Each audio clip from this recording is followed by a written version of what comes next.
देखिए यूरोप अगर देखेंगे तो यूरोप पूरा क्या है, पेनिनसुला है। पेनिनसुला का क्या मतलब होता है कि कोई भी अगर लैंड मास 3 साइड से वाटर से घिरा हुआ है। जैसे अगर आप इंडिया का मैप देखेंगे तो इंडिया के मैप में ऐसे आपको देखते होंगे, ठीक है, फिर ऐसे करके फिर गया है, फिर ये ऊपर की तरफ ऐसे करके गया। ऊपर वाला देखना जरूरी नहीं है, ये देखना जरूरी है कि एक तरफ जो है इसके अरेबियन सी है, एक तरफ बे ऑफ बंगाल है, एक तरफ इंडियन ओशन है।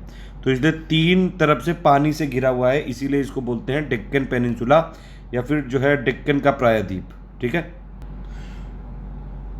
और यूरोप में कई सारे प्रायद्वीप हैं, इसीलिए यूरोप को बोलते हैं ये ऐसा कॉन्टिनेंट है कि जो प्रायद्वीपों का प्रायद्वीप है, ठीक है। ऐसा ये महाद्वीप है जो प्रायद्वीपों का प्रायद्वीप है, यानी कि पेनिनसुलाओं का पेनिनसुला है ये। कई सारे पेनिनसुला हैं, जैसे कि अगर आप यहाँ पे देखें तो ये आपका आइबेरियन पेनिनसुला है, फ्रांस और स्पेन मिला के, ठीक है। इसके बाद अगर आप इधर देखेंगे तो ये क्या है, NSF, ये आपका स्कैंडिनेवियन पेनिनसुला है, यानी कि इसमें नॉर्वे, स्वीडन, फिनलैंड है, ठीक। अगर यूरोप को टोटल देखें ओवरऑल तो देखिए इधर जो है इसका यूरल माउंटेन है। यूराल माउंटेन रशिया को यानी कि एशिया को कुल मिला के यूरोप से अलग करता है। वैसे अगर आप देखेंगे तो यूरेशिया पूरा का पूरा एक ही लैंड मास है, लेकिन एक इमेजिनरी लाइन अगर आप यहाँ देखें तो उस तरह से ये यूराल माउंटेन है, और फिर जो है यहाँ पे कई सारी वाटर बॉडीज़ हैं। ये इधर जो है वो यूराल माउंटेन है, इधर इधर कहीं पे है। ये यूराल माउंटेन जो है, यूराल माउंटेन रशिया में लोकेटेड है पूरी तरह से, ये ध्यान रखिएगा। और यूराल माउंटेन जो है वो एशिया को यूरोप से जो है अलग करता है। अब जैसे यूरोप, ये जो है यूराल माउंटेन इधर आया, ठीक है। यूराल माउंटेन से एक नदी आती है, वो भी आती है इधर ही, ठीक है, वो कैस्पियन सी में आती है। ये कैस्पियन सी है आपका। कैस्पियन सी में मैंने आपको बताया कि एक याद रखिएगा एक ट्रिक, कि कैस्पियन से लिख सकते हैं काश। तो काश जो है तारीख पे तारीख वाला सिस्टम अगर खत्म हो जाता, तारीख क्या है, कंट्रीज़ का नाम है जो कैस्पियन सी को घेरे हुए हैं, ठीक है। तो ये जो है यूराल माउंटेन है, इधर कैस्पियन सी है, इधर जो है आपका ब्लैक सी है, इधर मेडिटेरेनियन सी है, ये यहाँ पे स्ट्रेट ऑफ जिब्राल्टर है। इस तरह से पूरा जो है यूरोप एक पेनिनसुला है। यूरोप पेनिनसुला क्यों है, 3 वाटर बॉडी कौन कौन सी हैं, देखिए ये पूरा है यूरोप, इतना है पूरा ये यूरोप। अब इसमें 3 वाटर बॉडी कौन कौन सी है, एक इधर हो गया अटलांटिक सी, ऊपर से हो गया आपका जो है ये आर्कटिक ओशन, और ये कौन सा हो गया, मेडिटेरेनियन सी। तो 3 तरफ से वाटर बॉडी से घिरा हुआ है, इसलिए ये जो है पेनिनसुला है। और यूरोप में कई सारे पेनिनसुला, मैंने आपको बताया ये सब चीज़ें। तो जैसे आइबेरियन पेनिनसुला है, स्कैंडिनेवियन पेनिनसुला है, ठीक है। अब एक ओवरऑल अगर पिक्चर यहाँ पे देखते हैं, ये जैसे आयरलैंड है, ठीक है। अब आयरलैंड को चलिए यहाँ पे देख लेते हैं ठीक से। आयरलैंड देखिए, आयरलैंड के ये टोटल पार्ट है। अब इसमें एक नॉर्थ वाला जो पार्ट है वो है नॉर्थ आयरलैंड, ठीक है। ये पूरी जो टेरिटरी है इसको बोलते हैं ग्रेट ब्रिटेन, इसको ग्रेट ब्रिटेन बोलते हैं। इसमें देखिए समझिए क्या क्या है यहाँ पे, कैसे कैसे है, आप ये समझिए। ये जो है यहाँ पे है स्कॉटलैंड, ठीक है, स्कॉटलैंड हो गया। ये पूरा है इंग्लैंड, ऐसे करके, तो ये इंग्लैंड हो गया। ये पूरा है वेल्स वाला पार्ट, ये है वेल्स। अब Scotland plus England plus Wales, इनको बोलते हैं जो है ग्रेट ब्रिटेन।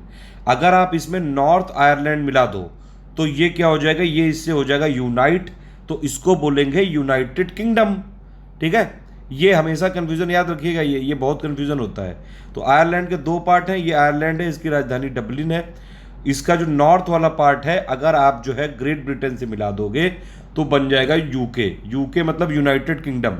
यूके देखिए यूनाइटेड है ये, तो आपने क्या किया, यूनाइट कर दिया। यूनाइट किसको कर दिया, ये जो स्कॉटलैंड है, ये इंग्लैंड है, ये वेल्स है, इन तीनों को मिला के क्या बोलते हैं, ग्रेट ब्रिटेन। तो Great Britain is equal to S, यानी कि Scotland plus England plus Wales, ठीक है। अब इसमें अगर आप जोड़ दो नॉर्थ आयरलैंड तो ये क्या बन जाएगा, यूके। नॉर्थ आयरलैंड जोड़ दो तो ये बन गया यूके, ठीक है। यहाँ पे जो है इंग्लिश चैनल है, ध्यान रखिएगा। ये क्या है, ये है नॉर्थ सी, ठीक है। फिर उसके बाद मैंने आपको काफ़ी सारी चीज़ें बता रखी हैं, और थोड़ा सा यहाँ पे एक ब्रीफ ले लेते हैं यहाँ पे पूरा, ठीक है। देखिए ये है पुर्तगाल, और ये यूरोप का वेस्टर्न मोस्ट जो है कंट्री है, याद रख सकते हैं। यूरोप को अगर पूरा ऐसे देखें, नॉर्थ ईस्ट, देखिए ये है नॉर्थ, साउथ, और ये वेस्ट है, ये ईस्ट है। तो यूरोप के सबसे ईस्ट में है रशिया, और इसकी राजधानी भी जो है मॉस्को, वो भी यूरोप की ईस्टर्न मोस्ट राजधानी है। नॉर्थ में अगर आप देखेंगे तो सबसे नॉर्थ में है, और फिर वेस्ट में अगर आप देखेंगे, वेस्ट में सबसे पुर्तगाल है, और सबसे साउथ में जो है वो यूरोप का एक देश है। हाँ, अब देखिए जो है, अगर आप ये बनाए पूरा नॉर्थ साउथ ईस्ट वेस्ट, तो यूरोप के नॉर्दर्न मोस्ट जो स्टेट है वो है आपका नॉर्वे, एन से नॉर्थ एन से नॉर्वे, ठीक है। ईस्टर्न मोस्ट है आपका रशिया। साउदर्न मोस्ट जो यूरोप का स्टेट है वो है ग्रीस, याद रखिएगा। साउदर्न मोस्ट स्टेट कौन सा है, ग्रीस, जिसकी राजधानी क्या है, एथेंस। वेस्टर्न मोस्ट स्टेट कौन सा है आपका, पुर्तगाल। तो ये आपका हो गया यूरोप के 4 बॉर्डर्स, ठीक है। अब आप ये धीरे धीरे जो है सारी चीज़ें हम लोग देख रहे हैं यहाँ पे। कुछ इंपॉर्टेंट चीज़ें देखते हैं, जैसे फ्रांस और स्पेन के बीच में पिरेनीज करके एक माउंटेन रेंज है, ठीक है। फ्रांस और इटली के बीच में जो है एल्प्स करके है। अगर आप इसको और थोड़ा जूम करेंगे तो ये जो देख रहे हैं आप, फ्रांस और स्विट्जरलैंड के बीच में जूरा करके एक माउंटेन रेंज है। फिर अगर आप इधर देखेंगे, फ्रांस और जर्मनी के बीच में एक वॉस्जेस करके माउंटेन रेंज है, ठीक है। उसके बाद ये नीदरलैंड देख रहे हैं हम, नीदरलैंड की राजधानी क्या है, एम्स्टर्डम। और नीदरलैंड में एक इधर जो है एम्स्टर्डम के इधर पोर्ट है रोटरडम। रोटरडम जो है ये यूरोप का सबसे बिजिएस्ट पोर्ट है, ये जरूर ध्यान रखिएगा।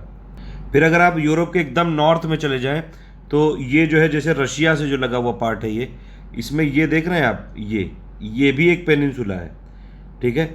ये कोला पेनिनसुला है और इसमें एक जो है पोर्ट है मुरमांस्क करके है ये पोर्ट। अब ये जो पोर्ट है ये 12 मास चलता है, जबकि यहाँ पे जो है पूरा का पूरा वाटर जैसे जमना चाहिए, लेकिन यहाँ से करंट आता है जो कि वार्म करंट है और वो इसके वाटर को रनिंग रखता है, और इसीलिए ये पोर्ट हमेशा चलता है। उस करंट का नाम आपको बताना है। मुरमांस्क जो पोर्ट है ये रशिया में पोर्ट है ये, ठीक है। ये कोला पेनिनसुला है, यहाँ पे वाइट सी है और जो है इसमें ये हमेशा चलता है। ये एक वार्म करंट की वजह से चलता है, उस वार्म करंट का नाम आपको बताना है। थोड़ा और कुछ देखते हैं यहाँ पे। देखिए ये जो है ये स्पेन आप देख रहे हैं, स्पेन के एकदम साउदर्न मोस्ट टिप में है जिब्राल्टर करके एक जगह है। लेकिन ये जिब्राल्टर है तो स्पेन में लोकेटेड, लेकिन इस पे जो है पूरा का पूरा राज्य किसका है, यूके का है, तो यूके की टेरिटरी है ये जरूर ध्यान रखिएगा। ये जो जिब्राल्टर है इसी में अगर आप देखें तो ये स्ट्रेट है। स्ट्रेट का क्या मतलब होता है कि 2 बड़ी वाटर बॉडीज को जोड़ती है। तो बड़ी वाटर बॉडी कौन सी हो गई, एक हो गई अटलांटिक ओशन और एक हो गया मेडिटेरेनियन सी। तो इन दोनों को जोड़ती है ये स्ट्रेट, इसको बोलते हैं स्ट्रेट ऑफ जिब्राल्टर, ठीक है। और ये किसको किसको अलग करती है, स्पेन को, और मतलब इस यहाँ पे जिब्राल्टर है, जिब्राल्टर को अलग करती है मोरक्को से, ठीक है। कुछ और चीज़ें देखने की कोशिश करते हैं, जैसे ये अगर आप देखेंगे तो ये मेन लैंड जो है पूरा यूरोप का, ये वाला पूरा मेन लैंड है और ये पूरा यूके और ये आयरलैंड अलग है यहाँ से, ठीक है। यहाँ पे एक स्ट्रेट है, इसको क्या बोलते हैं, ये जो स्ट्रेट है ये है straight of Dover, straight of DOVER, Dover straight है ये, यानी कि जल संधि है ये, डोवर की जल संधि है ये। इधर जो है इंग्लिश चैनल है और इधर क्या है, नॉर्थ सी। तो ये किन 2 वाटर बॉडीज को जोड़ रही है, इंग्लिश चैनल को नॉर्थ सी से जोड़ रही है, और जो है आपका ये वाला इंग्लैंड वाला जो पार्ट है, इंग्लैंड को मेन जो यूरोप से अलग कर रही है, ये ध्यान रखिएगा, ठीक है। तो ये स्ट्रेट ऑफ डोवर है, ये इंग्लैंड है और ये मेन लैंड ऑफ यूरोप है, इसको दोनों को अलग कर रही है और इंग्लिश चैनल और नॉर्थ सी को जोड़ रही है, ठीक है।